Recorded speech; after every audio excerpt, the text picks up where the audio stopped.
Welcome to the Get Zoned In podcast, the official podcast of Zone Sports Academy.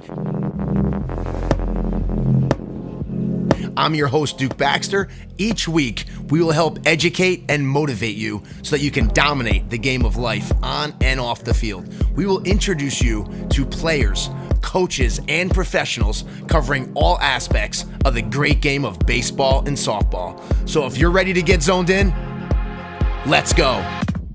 Today's special guest is John Mopper from Blueprint Mental Health. They're based out of Somerville, New Jersey. And what you're going to hear is how he talks about mental health and how he ties it into the everyday sports. He's going to talk about parenting. He's going to talk about athletics. John Mopper, Blueprint Mental Health. Hey everybody, thanks for tuning in to the Get Zoned In podcast. I'm really excited today because I have my good friend John Mopper from Blueprint Mental Health. He's here with us today. We're going to talk about all kinds of stuff. John, so can you give us a little background about yourself? You know, where'd you grow up? Do you have any siblings? Sure. No siblings. I'm an only child.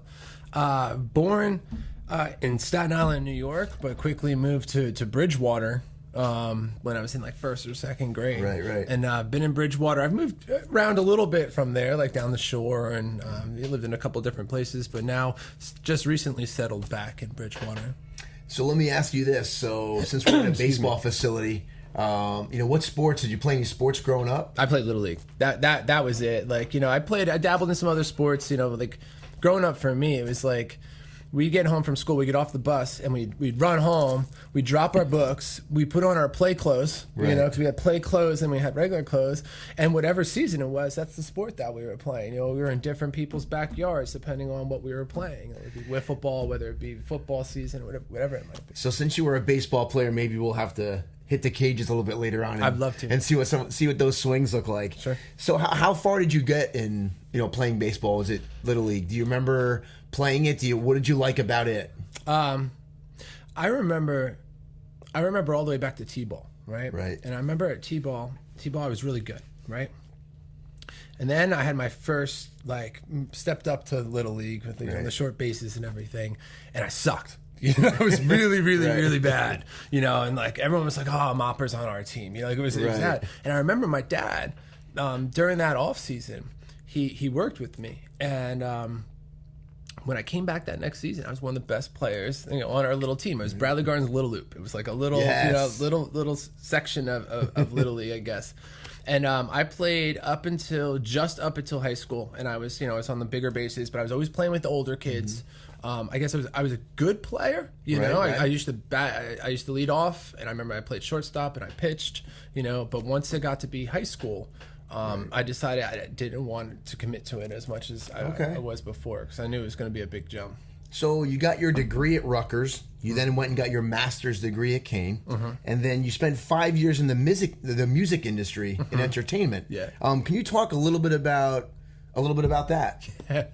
That was crazy. I remember I was kind of in a place in my life. My degree from Rutgers undergrad, it was American Studies, which is I think it's the study of the culture of America throughout history, which I think is really cool now, right? Right. But back then, it was just basically I just needed to get a degree, right? And I had this delusion that I was going to get some cool job, and I had all these different crazy jobs, and then I finally was like, listen, I want to do something that I really like, and I remember I sent all this generic email to every single marketing and publicity company in the music industry, being like, I'm a hard worker, I know I don't have the experience, and finally I got picked up by one, and it was cool. It was running around New York City, putting on concerts with different musicians and some celebrities and stuff like that, but it wasn't going to be a career for me, for sure. So I read a little bit, and it was talking about how you saw how the pressures of the music industry on some of the younger musicians and how hard that was to deal with. And you kind of then jumped a little bit more into the mental health counseling arena. Can you talk a little bit about what made that shift for you, and when was that day that you were like, you know what, this is something I really want to get involved with? I wish I could come in here, right, and say that right off the bat I knew this is what I'm passionate about, this is what I want to do, and it didn't really go down like that. It was more of, I had friends that were always coming to me to ask for advice, right? Right. And my mom's a therapist, right? Okay. And I remember it was like, I was like 29, 30 years old, kind of failure to launch situation. I wasn't really moving in the direction of my life that I wanted to be moving. And I was like, well, you know what? Let me give this psychology thing a try. And I went and I took a couple undergrad courses to kind of get my feet wet again. It's been 10 years since I was in school. Right. And to see if this is something I'm really interested in. And I took this class called Psychology of the Self and Others. And it was this whole class on like books on spirituality, like Deepak Chopra and John Miguel Ruiz, and like all these really self-help kind of motivational type books. And I'm like, yeah, I'm all in. Right. And I went back. Then I decided to go to grad school, and I worked full time all through grad school, and went to grad school at 9. I did it for like 2.5 years. Yeah. Wow. Yeah. So you worked for one of the largest partial hospitalization facilities where you were trained in dialectical behavioral therapy, DBT. Yeah. And so I looked it up, and it says that, you take negative thinking patterns and you push it more towards positive behavioral changes. And I think that's, one of the things that intrigued me a lot with working with athletes, how to take those negative thoughts and kind of flip the script on it. So can you talk a little bit about how you learned about that? What does that mean to you? And kind of how do you utilize that in your practice? Yeah, I pull a lot from DBT. I wouldn't say that I'm a dialectical behavioral therapist, right? That I follow that strict kind of protocol, but there's a lot of stuff in DBT that we can all be using in our own lives. Whether it's not for sick people to get better. It could be used for someone in crisis, but it could be used for someone just like myself trying to be better each day. And it's something that I'm constantly using myself on a day-to-day basis. And at the core of it is mindfulness. Okay. And we hear that word thrown around a lot, and it really, it gets associated with meditation, which is a part of that, yeah. But it's really about our ability to learn to just be in the present moment, right? A lot of people in life right now are going through with their heads wrapped around events from the past, right? The grade they got 5 hours ago, an argument they got into 5 days ago, and that's where a lot of sadness, anger, depression comes from. Or you find yourself more so these days worrying about what might happen in the future, and there's our anxiety, right? Meanwhile, the present's going by, and I'm not in it. I'm not paying attention to it, right? So if I can learn to be more present, right, I can notice, oh, wait, I'm feeling anxious, right? Okay, wait a second. What am I thinking about that is driving this feeling of anxiety? Because that's how our system works. We have a thought. From that thought, we have a certain feeling or emotion. From that feeling or emotion, we then engage in some kind of behavior, right? Okay. So I noticed the feeling first, though. That's an alarm system in my body that's telling me, hey, something's not safe here, anxiety, right? Okay, I feel anxious. What am I thinking about? Oh, wait, I'm thinking about, oh my God, I'm coming up next. The bases are loaded, right? I struck out last time, and that's driving it, right? And now, like, oh my God, I'm going to screw this up. What, my team's going to hate me. I'm going to lose the game, right? And it starts snowballing, right? And it starts gaining this momentum. Now I'm going up to bat. I'm not in the present moment anymore, right? I'm thinking about the last at bat that I struck out in. I'm thinking about what's going to happen if I do this time and how my teammates are going to feel about me. And I'm going up there, setting myself up to fail. So it's about getting up there, noticing that anxiety. Oh, what am I thinking about? Oh, wait, I'm thinking about that last at bat. Okay, wait a second. Hold on. Wait, I struck out last at bat, but you know what? I'm batting 400 for the season. I've hit this guy in the past, right? And wait, I've been in this situation before, right? Hold on, and wait a second. Even if I strike out, man, my team's still there for me. Now I'm going up to bat in a different space. Right. And that, man, these kids that I talk to, and I have a bunch of athletes that come to my practice, it's like, if you can learn that, if you can work on that, that's going to go well beyond, the rest of your life, just well beyond baseball. You know what I'm saying? Like, that's something you can carry with you for the rest of your life. You see these people in traffic, right? Screaming, right? Freaking out, right? Not in the present moment. It's not the guy that cut you off that you're screaming at. You're screaming at all that other shit you're carrying with you. Right. Excuse my language. Yeah. Well, I think that a lot of the topics that come up a lot, especially with all athletes, is tryouts. The tryout anxiety. Years ago, when I did a video on this, is we had an 8th grader that was afraid to try out just in the thought that he was going to get cut, and I couldn't believe that. I'm like, wait, but you're gonna, you didn't get cut. Like, you're a good player. Try out. Right. If you get cut, then you move on and figure it out from there. I'm not even going to try. At least you have a 1% chance, right? At least then you have a 1% chance. You don't try, guaranteed, right? But that's it. It's like, I think that level of security or insecurity that, you know what, I can't handle knowing that I tried and failed, you know? But if I don't do it, it's like, well, maybe I could have. Right. But what they don't realize is in that moment, you know, we're conditioned as human beings to move towards what feels comfortable in the moment and move away from things that are uncomfortable, right? That's our chemistry. That's what kept us alive when we were almost animals, right? So in that moment, that young man is moving towards what feels comfortable in the moment, not trying out, not having to deal with rejection, right? Not recognizing the consequence that's coming on the tail end of that, which is that constantly being in the back of his head that he didn't try, he bailed on it, right? Which reinforces him doing it again the next time. Because at the end of the day, it's even worse. I think it's even worse not trying something. You'd rather try it and fail than to not try at all. Because once all your buddies make the team and it all starts out and you see them on the ball field, now that's when the the stress and the all the other elements kick in. It's like, man, I wish I woulda, I coulda, I shoulda. And now you can't get that time back. Guilt, regret. That's what you know, that emotion of regret is nasty, you know, and shame, you know, like it's not. You know what else I was thinking about just the other day? A lot of kids these days, you know, when somebody's successful, instead of patting them on the shoulder or saying good job or congratulations, it's more like jealousy. That you're jealous that they got it and you didn't. And then you complain or make excuses or, he got it because of, instead of just being like, hey, congratulations, Johnny, great job, like, way to go. It's, you know, when I feel like with social media, it's the same thing, like, oh, he's got the new sneakers, or look, everybody's got the new sneakers but me. And woe is me, instead of kind of, you know, appreciating when someone else does something good, but also, if you do something good and you win a championship, like, it's okay to give each other a high fives and and celebrate and take a picture and like enjoy the moment because you worked so hard before. It's not like, well, it's like you can do that. Like, you can. You're dead on, because when you talk about mindfulness, it's not just mindfulness of noticing negative emotions. A lot of what we need to talk about too is what you're saying, is being mindful of the positive experiences as they're happening, right? Being in the moment and taking a moment, because what happens is, you know, especially with athletes, goal driven, right? I'm always setting, I want to hit a new record. I want to, you know, like each season come up a little bit more, right?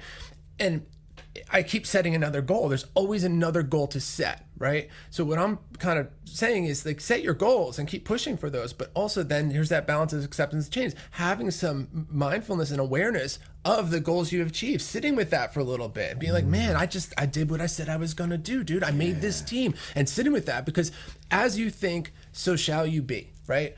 What we think about, what we choose to focus our attention on is what's going to drive how we feel. So I can have an equal amount of good and bad in my life, 50-50. But if I spend 90% of my time focused on what's negative, then it's just as good as 90% of my life being negative. And then my feelings are based off of the shit that's not true, right? And then my behaviors are based off of that then too, you know? Man. So the world we live in today seems like a completely different space than our parents and our grandparents.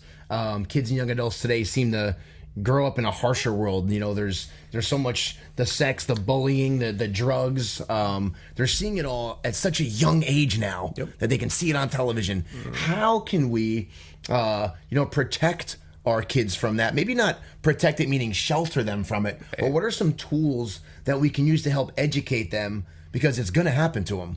And how do we help support that? Sure. It's a tough fight. You know, it's a really tough fight. My opinion personally is that I don't think the world is any nastier or any more violent than it ever was. If anything, maybe it's even a bit safer. The difference I see is that there's more access to information about what's negative, right? So what I'm consuming and what I'm absorbing into this, because basically this thing of ours, it's a computer, right? And if you think of our senses, like our eyes as these cameras, right? And just the one that's right here, and like our ears as these microphones, right? What they're doing, it's pulling information, right, into this computer. And then I'm processing it. And I learn what comes with reward, what comes with consequence from that. And then that starts to kind of shape my behavior. So if you're constantly, like, talk about this day of school shootings. If something like that happened, when I was a kid, maybe someone would see it on the news, one of the teachers, and tell us in class, like, oh, by the way, this happened, right? And then we would go home and we would see it on the news. Maybe our parents would talk about it or something like that, right? And then we would move away from it, right? And we'd be able to go back to school where we wouldn't have access to it again. But now, something like that happens. And I'm digesting that information all day long because it's in that phone right in front of me. I'm finding out about it right away, right? And all this information is coming in. Is telling me that things aren't safe here. Right. And anxiety, like we said before, is an alarm system to tell us when things aren't really all that safe. So, I think it's this balance. I think that there has to be, some limitations on how much, kids are digesting, like through these devices. Because what I'm seeing happening is kids are no longer feeling connected to one another, right? Because I have these buffers between us, right? I have like this, I'm sending Snapchats, or I'm texting instead of calling, and what happens then is everyone's never really gets that opportunity to fully connect with one another. So they'll say like, yeah, I'm cool with my friends, I have fun with my friends, but they don't actually feel connected to them. But as parents, I think there has to be a balance of, conversation about it, and helping the teens especially understand on their own why it's maybe not in their best interest. If you just put limitations and consequences in place, the kid will do what you want them to do, but they wind up resenting you, and they don't learn to kind of overcome something like that on their own, right? So I'm all for, like, I had a client not too long ago that said, hey, John, over the summer, we didn't give Jimmy any limitations on how late he could stay up gaming, right? And he'd stay up till like 3 o'clock in the morning. It wasn't a big deal because he didn't have to get up for school. But now school's coming, and he's getting up in the morning. It's tough to wake him up in the morning. He's really nasty to us, right? And so what I suggested to them to do is to go have a conversation with him and say, hey, listen, buddy, we didn't put any limitations on your gaming, all summer long, Now we're seeing though that you're staying up late. And because you're staying up late, you're having a hard time now getting up in the morning, and it's a fight every morning to get you awake, and you're not being really nice to us. So we can't help but think that that's because you're staying up late gaming, and that's what's happening. So here's the deal. We're going to give you another chance. You can stay up as late as you want gaming, right? But if you wake up in the morning, or you can't wake up in the morning, or if you're going to be nasty in the morning, then we're going to have to put some limitations in place. But if you could get up and no problem, you're up and you're going to class and you're staying awake in school, we're not hearing reports from your teachers that you're sleeping in class and you're being pleasant to be around, stay up, but make it something not just because. I feel like today's teenagers want to have some kind of explanation as to why these things are in place, and they need to make sense because these kids have more access to information than we ever did, right? They're smarter. They don't have to ask why because they can just ask Google and know why. Right. They can ask Google and know why. Right. So, for most people, including, young athletes, the hardest thing is for someone to ask for help, to admit that they have a problem or maybe suffering from something because they may feel embarrassed, or how do their parents or teachers or even coaches, how can we help young people get over that fear and reinforce them that, it's okay to ask for help when kids are going through anxiety and depression? It's almost like instead of just keeping it to themselves and just, what are some things that they can do to maybe get help? What's a safe way to do that, you think? Well, and I get that, especially amongst athletes, right? You got these guys that are real competitive and you're hanging out with the boys all the time, and it maybe not the easiest thing, to put yourself out there and say, hey, I need some support, or I want to talk to somebody, I am glad to see though that things seem to be moving in a better direction, that there is a less stigma associated with. I think that there's a lot of professional athletes now that are the macho football guys that were all this, all that, and that are coming out and saying, you know what? I either almost committed suicide, or I went through this, and I went through this phase of total destruction. And the more you see people like that do it, the more people are like, wait, I'm having some of those same feelings. Or I think that, maybe I need to go talk to somebody. Right. So it makes it easier. It makes it a lot easier. I think that also it's like understanding that a lot of what counseling can be is like some of these kids, think of it as like they just haven't learned. Coping skills are skills just like anything else. Right. If no one's ever taught them to you, or you haven't been practicing them, right? Maybe not practicing them is when mom and dad are hovering and get those helicopter parents. That kid never gets to practice their coping skills, right? Mm-hmm. So, if you don't practice them or no one's ever taught them to you, you're not going to have the ability to be good at them, right? So really presenting it and just understanding that it's not like we have to be digging into like what was going on in your life when you were 2 years old or 3 years old. Like, yeah, of course, there are going to be some clients that come through that need that kind of support. But, if you're struggling with some depression, some anxiety, you're just not feeling good about yourself, like just be able to come and learn the skills to kind of deal with that when it comes up. Can you give our listeners, like, what are some signs of that? Yeah. When you hear the word like anxiety or depression, most people are going to be like, no, I'm not, I don't have any anxiety. I don't have but it's like, what are some of those signs of like, what, maybe I do have that, or, what do you mean when we're using those words? So, what are some, signs? I think that's a great question because there's, sometimes we get parents, that get confused a bit over what is typical adolescent behavior versus what is cause for concern, right? Some parents make too little of cause for concern, and some parents make too much of typical adolescent behavior, so it could get kind of blurry, And it's there's different lines where like it's like having a messy room, typical adolescent behavior. Have food stockpiled in the corner that's rotting and ants and stuff, like not so much, right? It's getting to be a little bit different, but it's like I tell most parents like, hey, your kid, like mom, dad, first check your stuff, because moms and dads have plenty of anxiety about their kids, and that anxiety could drive their behaviors, just like we were talking about with the kids, right? Their anxiety could drive them to hover more than they should be, right? Same thing, right? But like really, your kid, you see things starting to be kind of off, if like sleeping late, typical, but like sleeping repeatedly during the day, maybe there's something going on. A little bit of anxiety is good, right? I was a little bit anxious before coming in here. It gets me going a little bit, right? But if it gets to the point where I get so anxious that I can't bring myself to come back here, or if I get so anxious, I'm saying, coach, take me out. And that was me. That was me in Little League. I remember the game. It's interesting because being a coach for a lot of years and coaching multiple different types of ages and different sports, and right now coaching football for a little like an 8-year-old team, and we're playing tackle football, and those kids talk about being anxious and scared and anxiety, like they're hitting for the first time. They're scared to get hit. They don't know what it feels like. They're afraid to hit somebody else. They're as a coach, trying to not just say you're fine, you're fine, like no, maybe they're not fine, you know what I mean? And I think it's easy as a coach to a kid hurts his arm to be like, dude, it's fine, it's just part of the game.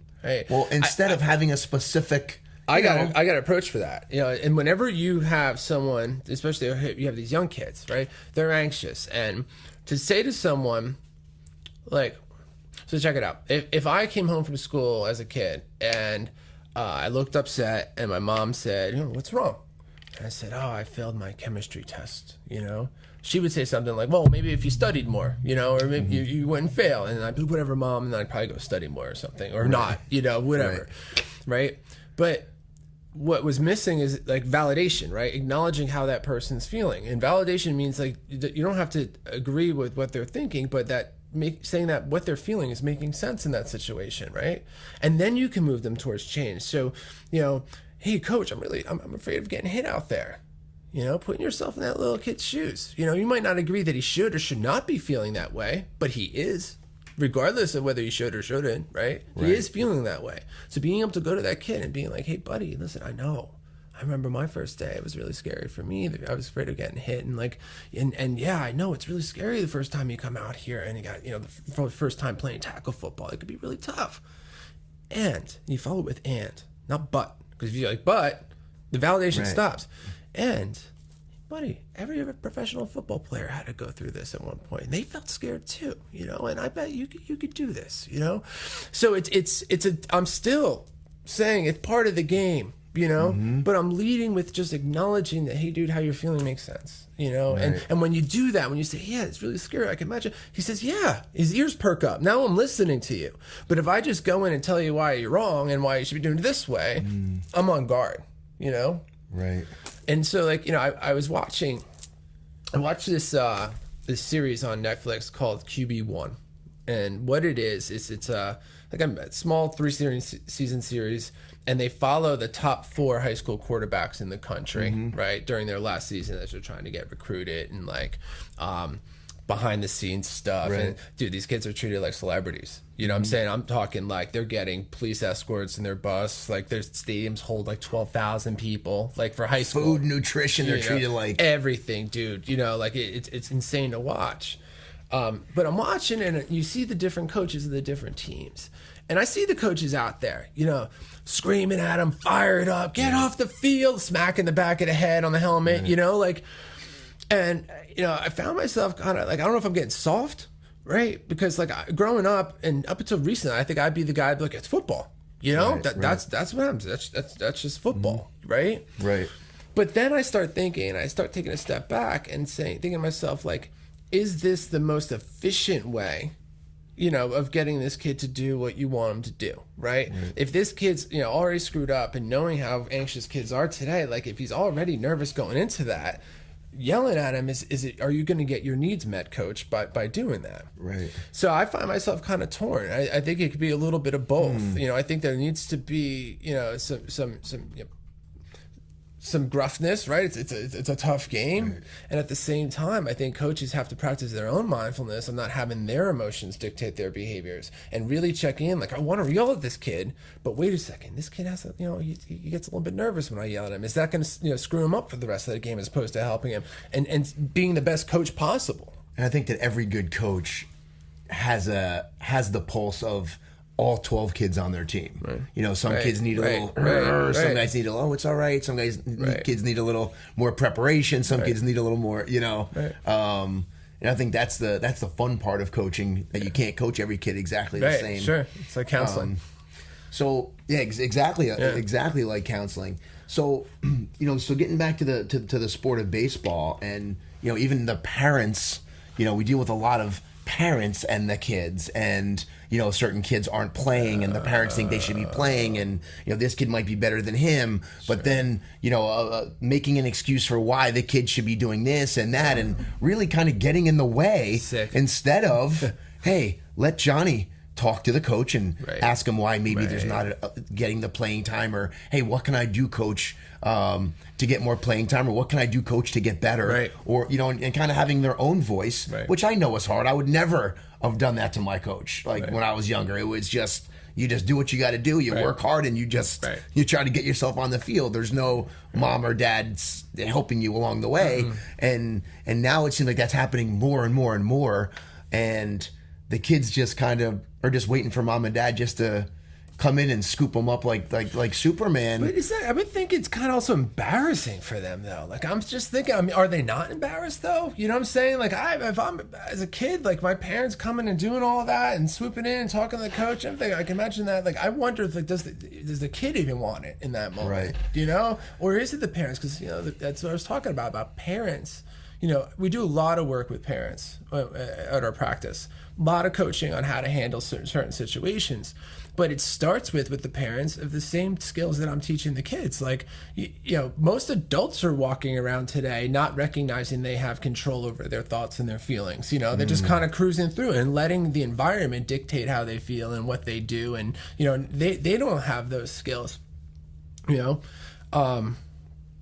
Sorry, I lost my train of thought. Well, that kind of led me to, you know, with your practice, you do work with a lot of adults as well as kids, and you know, we get a lot of young adults, but then a lot of that parent coaching of teaching parents to not allow their own emotions to drive their behavior, to really check in, to, you know, like, I want to get my kid on this more playing time. You know, I want to push. I feel like he's not getting playing time, and he should be getting it because my kid's the best. And why isn't he playing? And these feelings are coming up, and now it's driving me. I have middle of the night, it's 12:30 in the morning. You're getting emails from parents, right? Because they can't sleep, and they're like, "Oh, you know, my kid's not playing." Like, I hate that.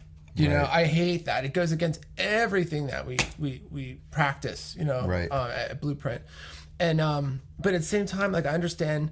You know, it's not in a way of like, I guess, not judging them that those parents in that moment of time are doing the best that they can. Right. You know, that is their best, or they'd be doing better, or they'd be doing something different, you know? Yeah. And I think talking to parents, following that same kind of like process of validating them first, like, hey, I get it. I know you want your son to play more, you know? And at the same time, we're a competitive club here. We won't, the coaches won't talk to a parent 24 hours until 24 hours after like that game. Like say we just lost 2-1, the coach is all fired up and upset, and the parent then comes in and is like, how come my son? Nothing good's gonna happen at that moment with a parent talking to a coach after they lost by a 1-run game because Johnny didn't play more. You know, so it's and usually that email that would have been sent the next day isn't even sent. Slept on it. Or it's way softer, or it's like, you know what, in the moment I just was fired up, you know, and I think as parents, you know, as a parent of 4 kids, I get the fact of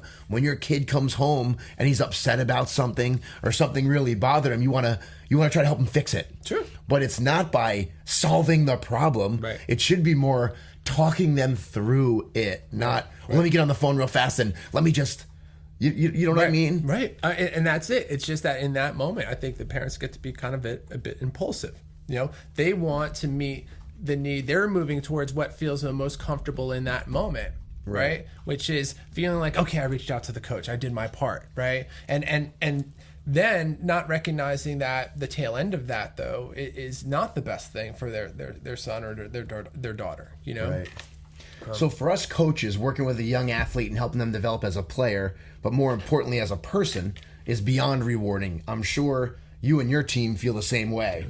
Working with your clients, can you describe what it feels to see one of your clients make progress and overcome some of those obstacles? Oh man, you know, dude, I get so probably to a fault, so emotionally involved in some of my clients. You know, I've seen, you know, kids that I've worked with from the time they were 14 in really bad ways. You know, like we have clients that are just struggling with a little bit of depression and anxiety that's getting in the way of maybe their schoolwork. But then we have, you know, there are kids out there that are really, really struggling. And a lot of the clients we're working with are, you know, have come, you know, been hospitalized, have had suicide attempts, you know. So to see someone that came from that background, you know, work their way through high school and then go off to college, you know, I tell you, man, like, I never wake up in the morning and like, man, I don't want to go to work. You know, some days I don't feel like working. Right. But dude, it's like to be able to have a career where every day I sit across from like 7 to 8 teenagers, young adults, cool kids, you know, and I have 7 to 8 1-hour conversations with them, you know, and I hopefully impact their life in a positive way. Like, dude, I could work, you know, I could see 10 clients in a row. You know, I could. And at the ride home, I'd be a little tired, but that feeling, you know, is that you help somebody. Like, I could never see myself doing anything else, dude. You know, like it's unreal. When people ask me the same thing, well, when was your best coaching moment? It's like, well, you can bring it back to the 5-year-old kid that got his first hit ever or hit the ball to a guy that signed a professional contract to a kid that, you know, just got back from an injury and had a good, you know, there's so many different spectrums of not like what's the most elite thing ever, but sometimes getting that one kid just to hit the ball for the first time with his bat, like that's so rewarding. It's, you know, so what's the one thing or practice that we could do on a daily basis to help us maintain a better or more healthy mental state, whether it be reading, meditation, working out? What are some things that all the listeners can take away from this conversation of what can we do on a daily basis that can kind of help ground ourselves and be more mindful? So I've been working on this morning routine for myself, and I say working on it because it's, you know, I don't just decide I'm going to do something and then it just happens. You know, it's like, you know, some days I miss something on the morning routine and I have to ask myself then, okay, what can I do different the next day, you know? And, you know, there's some simple things that I do that when I do them, my day's different. And, Right. it starts, and these are not all my ideas. I pull from different videos I've seen and other people talking. And first thing I do is when my alarm goes off, it says the big letters, it's going to be a fucking awesome day. Right? It's the first thing I see. Right? Right. That's the data that I'm pumping into my brain. As soon as I open my eyes, I'm seeing that. Right? Then, as long as my wife is not sleeping in, I make my bed, right? But I make the bed, and I stole that from. There's a really great video of the guy Navy SEAL talking about how he had to make his bed every morning. But there's really a lot of truth in that, because now I've seen this positive message when I wake up, right? Then I've already then completed a task, right? 5 minutes. The first thing I did was complete something, and I try to do a really nice job with it too, right? So I get that sense of accomplishment. I've already started moving, right? Then after that, I do a 5 or 10 minute morning meditation, right? And I grabbed this one from Tony Robbins. It's called Emotional Stacking. There's another one for mornings. And a lot of it is just putting yourself in a certain state, right? You're focusing on things that you're grateful for. Because what we're thinking about is going to drive how we feel. So first thing in the morning, I accomplished something. I saw a positive message. Now I'm focusing on things I'm grateful for, things I'm proud of. I'm focusing on visions of the future of like what I want for it. And like, right? And then from there, after that, I try to do like 30 minutes of reading. Right. Okay. And so it's just everything I'm trying to do is just to try to quiet down my brain a bit. You know, my brain could go in a million different directions. And in today's times, there's so much stimulation out there. You know, like we're constantly being alerted by something, and noises and games and social media and you know, we carry our work with us now. And so like that could create a lot of noise. And the more noise, and there's thoughts always running in there, right? That we're not paying attention to.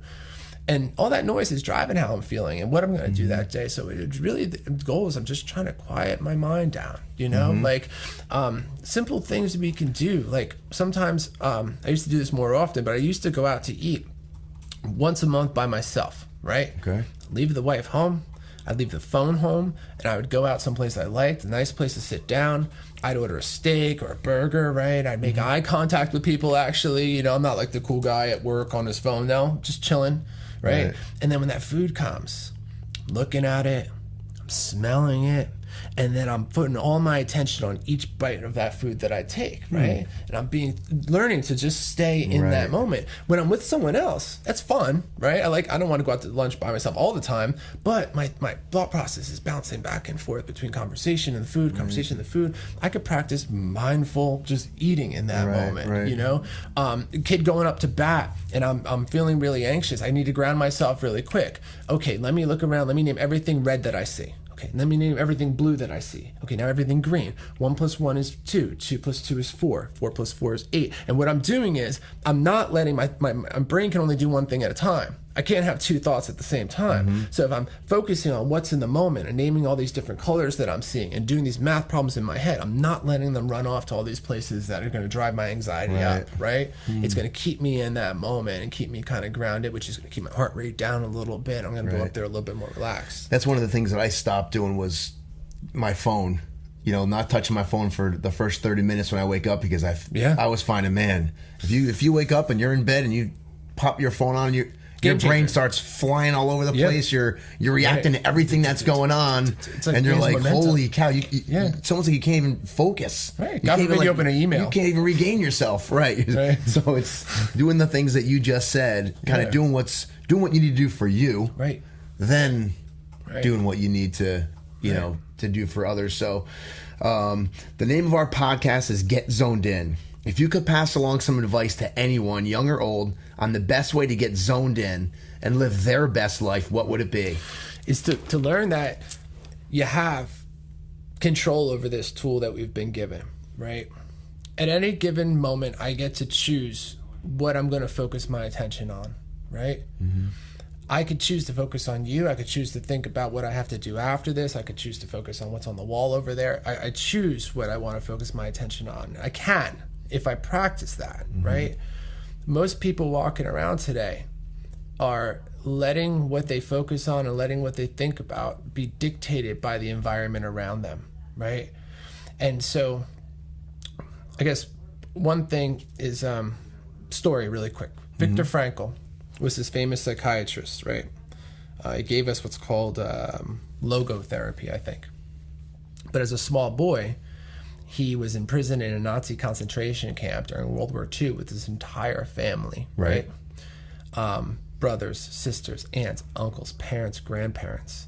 And over the years that he's in this camp, his entire family is exterminated by the Nazis. And as a boy, he survives.